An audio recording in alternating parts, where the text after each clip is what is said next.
দেখুন, সাংবাদিকতার পরিভাষায় যাকে হার্ড নিউজ বলে, আজ সেই দিয়ে শুরু করি। আগামী রবি, সোম, মঙ্গলের মধ্যে যে কোনো দিন এ রাজ্যে ভোটের দিনক্ষণ ঘোষণা হয়ে যাবে। 2 বা 3 দফায় নির্বাচন হতে চলেছে এ রাজ্যে। ক্ষমতার অলিন্দে জল্পনা আগামী সোমবার মানে 16ই মার্চ বেলা 11টার সময় 5 রাজ্যে ভোট ঘোষণা করতে পারে নির্বাচন কমিশন। অনেকে আরও স্পেসিফিক্যালি বলছেন 23শে এপ্রিল এবং 30শে এপ্রিল 2 দফায় পশ্চিমবঙ্গে ভোট হতে চলেছে। অবশ্য লাস্ট কল অবশ্যই নেবে একমাত্র জাতীয় নির্বাচন কমিশন।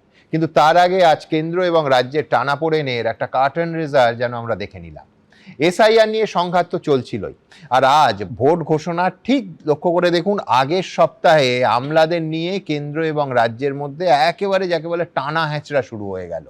রাষ্ট্রপতির সফরের দায়িত্বে থাকা দার্জিলিংয়ের ডিএম এবং শিলিগুড়ির সিপিকে রাজ্য থেকে সরিয়ে কেন্দ্রের ডেপুটেশনে চাইল স্বরাষ্ট্রমন্ত্রক।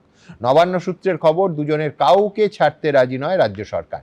দার্জিলিংয়ের ডিএমকে তো বিকেলেই স্পেশাল সেক্রেটারি হোম করে দেওয়া হয়েছে।